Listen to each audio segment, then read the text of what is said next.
Sir ಈಗ ಕೆಎಂಎಫ್ಗೆ ಚುನಾವಣೆ ಆಗದೆ ಇರೋದಕ್ಕೆ ಇದು ಈ ಘಟನೆ ನಡೆದಿರೋದಂತ KMF ಅಲ್ಲಿ ನಮ್ಮ ಆಡಳಿತ ಮಂಡಳಿ ಇಲ್ಲದೆ ಇರೋದು ಅಧಿಕಾರಿಗಳಿಗೆ ಮೂಗ್ದಾರ ಬಿಚ್ಚಾಕ್ದಂಗ ಆಯ್ತು. ಅಲ್ಲಿ ಯಾರು ಹೇಳೋರಿಲ್ಲ ಕೇಳೋರಿಲ್ಲ. ಹಿಂದೆ ಆದ್ರೂ ಯಾರಾದ್ರೂ ಒಬ್ರು ಡೈರೆಕ್ಟ್ರೋ ಇಲ್ಲ ಒಬ್ರು ಅಧ್ಯಕ್ಷರು ಒಬ್ರು ಉಪಾಧ್ಯಕ್ಷರು ಯಾರಾದ್ರೂ ಒಬ್ರು ವಿಸಿಟ್ ಮಾಡೋರು, ನೋಡೋರು, ಕೇಳೋರು, ಪ್ರತಿ ಒಂದ್ ತಿಂಗಳಿಗೆ ಒಂದ್ಸಾರಿ ಮೀಟಿಂಗ್ ಬಂದಾಗ ಏನು ಎತ್ತ ಅಂತ ಗೊತ್ತಾಗೋದು.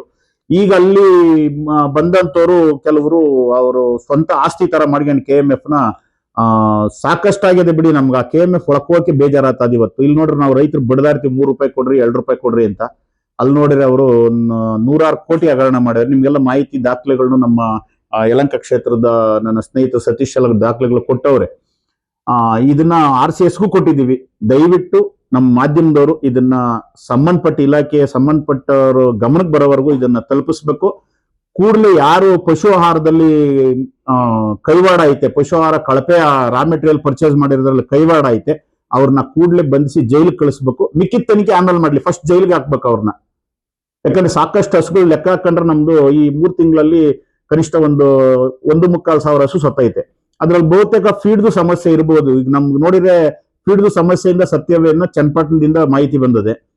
ಅದರಿಂದ ದಯವಿಟ್ಟು ಆ ಸಂಬಂಧಪಟ್ಟ ಅಧಿಕಾರಿಗಳು 3-4 ಜನ ಅವ್ರ 3 ಜನ ಜೈಲಿಗೆ ಹಾಕಿದ್ರೆ ಎಲ್ಲ ವಿಚಾರ ಬಂದ್ಬಿಡ್ತದೆ.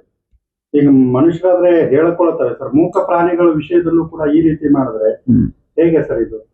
ಸರ್ ಈಗ ಅದಕ್ಕೆ ಬೇಜಾರಾಗಿ ನಾವು ಗಲಾಟೆಗಳು ನಾವಿಲ್ಲಿ ರೈತರ ಹತ್ರ ಬೈಸ್ಕೊಂತ ಇದ್ದೀವಿ. ಈ ಕಡೆ ಒಕ್ಕೂಟದಲ್ಲಿ ಬೈಸ್ಕೊಂತೀವಿ, ಒಕ್ಕೂಟದಲ್ಲಿ ಫ್ಯಾಟ್ ಬರಲ್ಲ ಅಂತ ರಿಜೆಕ್ಟ್ ಮಾಡ್ತಾರೆ. ನಮ್ಮ ಡೈರಿ ಸೆಕ್ರೆಟರಿಗಳು ಬೈಸ್ಕೊಂತವ್ರೆ. ಆ ಮೂಲ ಎಲ್ಲಿ ನಮ್ದು ಅಂತಂದ್ರೆ ಫೀಡ್ ಅಲ್ಲೇ ನಮ್ಮಲ್ಲಿ ಶಕ್ತಿ ಇಲ್ಲ, ಆ ಫೀಡ್ ಅಲ್ಲಿ ಕ್ವಾಲಿಟಿ ಇಲ್ಲ. ಆ ಕ್ವಾಲಿಟಿ ಇಲ್ಲದೆ ಇರೋ ಫೀಡ್ ಕೊಟ್ಟು ಇವತ್ತು ಎಲ್ಲರೂ ಸಫರ್ ಪಡಂಗಾಗಿರೋದು ಆ ಫೀಡ್ ಒಂದ್ರಿಂದನೇ. ದಯವಿಟ್ಟು ಅದನ್ನ ಮತ್ತೊಮ್ಮೆ ಹೇಳ್ತೀನಿ, ಅವ್ರನ್ನ ಕೂಡಲೇ ಜೈಲಿಗೆ ಹಾಕಕ್ಕೆ ಏನೇನು ವ್ಯವಸ್ಥೆ ಬೇಕೋ ಅದನ್ನ ಮಾಡ್ಬೇಕು. ಯಾವುದೇ ರಾಜಕಾರಣಿಗಳು ಇಂಥದಕ್ಕೆ ಸಪೋರ್ಟ್ ಮಾಡಬಾರ್ದು. ಮರ್ಯಾದೆ ಇದ್ರೆ ಅವರು ಸಹ ರಾಜೀನಾಮೆ ಕೊಟ್ಟು ಆಚೆ ಹೋಗ್ಲಿ, ಇಂಥದಕ್ಕೆ ಸಪೋರ್ಟ್ ಮಾಡಬಾರ್ದು ಅನ್ನೋದು ನನ್ನ ಮನವಿ ಸರ್.